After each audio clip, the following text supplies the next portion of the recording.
rider ng Mugit. Na-aksidente ako guys.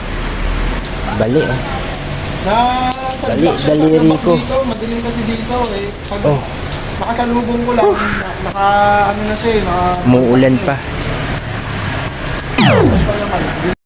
Guys, kwento ko lang kung paano at bakit at kung saan nangyari tong pagkaka-aksidente sa akin. October 5, mga around 12:10. So October 6 na yon guys. Binabaybay ko tong Kabutihan Road, Diparo sa St. Dominic Subdivision Phase 2, yung lugar. Madilim yung lugar, tsaka ang daming lubak. Nalubak ako sa malalim. And sabi ng mga residente doon, prone daw talaga sa accident yung lugar na yon. So, buti may nagmagandang loob na huminto, isang motorista. Tinulungan ako, hindi ako iniwan. Shoutout sa'yo, Brother Mark. Hindi mo ako pinabayaan dun sa lugar kasi alam mo, delikado, medyo wala masyadong, hindi matautas na ulan pa. Humingi siya ng tulong sa kaibigan niya na pulis, kaso unfortunately, malayo yung kaibigan niya. So, nag-decide kami na sabi ko, sa totoo lang, ko na siya, nahiya na rin ako kay brother nung tumulong sa akin na, sige, okay lang ako dito, sir. Nakakaabala na ako sa iyo, pero hindi niya pa rin ako iniwan. So, nag-decide na lang na, mukhang kaya ko naman, trinay kong sumapa sa motor ko. Sabi ko, sige, kaya ko naman bro na magmotor. Pero hindi niya pa rin ako iniwan. Sabi niya, sige, siguro mo, kung kaya mo talaga, alalayan na lang kita hanggang dun sa barangay, hingi tayong tulong sa barangay. So, hindi naman kalayuan ng barangay yun. Pumunta kami sa barangay, tapos inassist din ako sa barangay. Ang babait nila doon sa barangay 168. Barangay 168 Diparo. Yan. Inassist nila ako doon, tapos nagulat ako, may na kagad nagpatawag ng ambulansya. Ayun, hinatid ako hanggang hospital. So iniwan ko muna yung motor ko doon sa barangay, pati yung ibang gamit ko. And mga 20 minutes din yung binaybay namin papunta dun sa Tala Hospital. And magagaling din yung mga doon, doktor. Inassist din naman nila ako doon, matika't madami yung mga doon. Yung hinintay lang ang tawag kasi na bengkong lang yung daliri ko, nagengeng tayo Inassist ako doon at yun, sa awa ng Diyos, balik naman yung Yan, watch nyo lang yung video guys. Yan, tsaka ingat na lang din tayo guys doon sa sa lugar ng Dipar. Madaming lubak doon, tsaka madaming truck na walang nakabuntot sa likod na sasakyan, pati sa harap.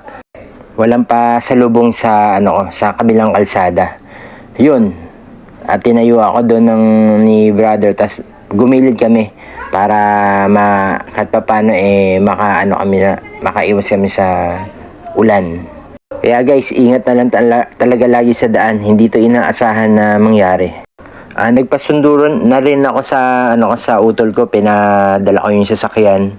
Actually, sinira pa nga itong yung kwarto kasi wala yung susi nasa loob Ayun, para lang makuha yung yung susi.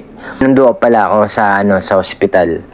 Ayun, tas dumaredyo kami sa barangay para kunin yung mga gamit. At humingi na rin ng salamat sa sobrang pag-asisain ng barangay.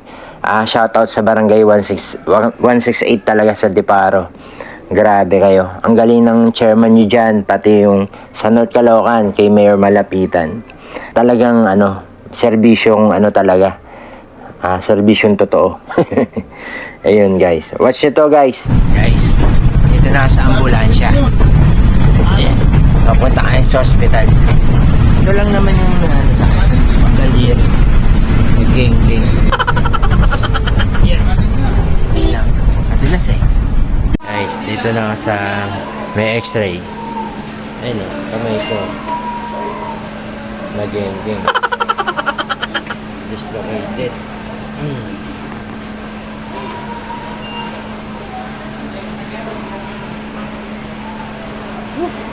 Buhay. Ito pala to, no? Grabe, hindi ko naramdaman na bumalok to. Grabe. Baloktot talaga lang yan Sa UFC ko lang ito napapanood eh.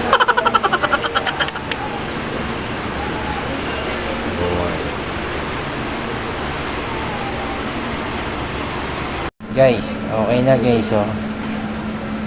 Oh. Nabalik na. Wala nang geng-geng. Okay na yung kamay ko guys, oh.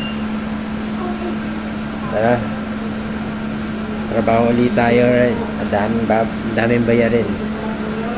Okay na. Yeah, hindi na ako geng-geng. Thank you Lord. Hello guys.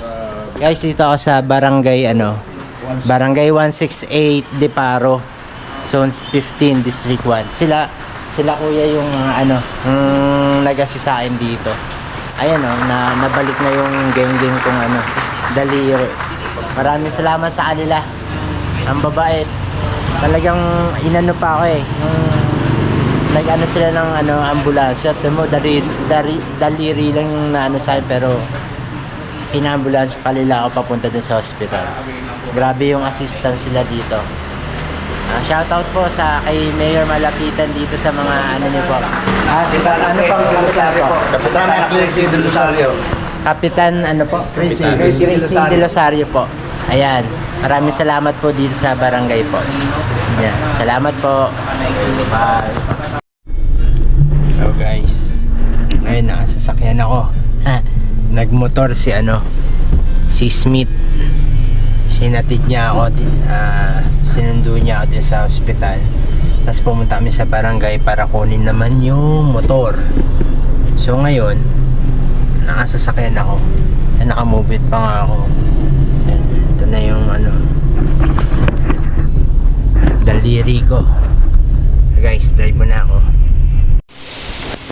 Nakauwi na ako guys.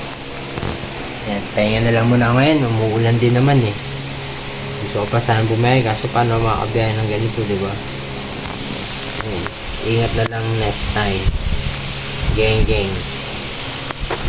Thank you, Lord, for your love so true, for your mercy ever new.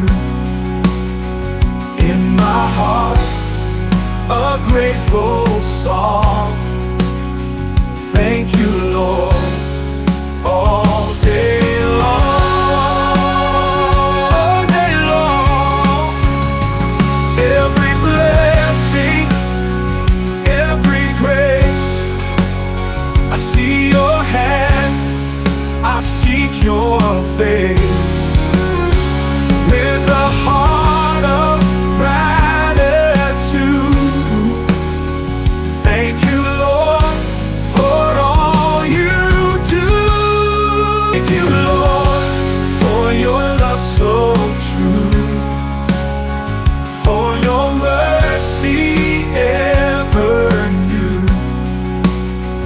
In my heart, a grateful song. Thank you, Lord, all day long, all day long. Every blessing, every grace, I see your hand, I seek your face. With a heart of gratitude, thank you, Lord, for all you do. Thank you, Lord, for your love so true, for your mercy ever new. In my heart, a grateful song.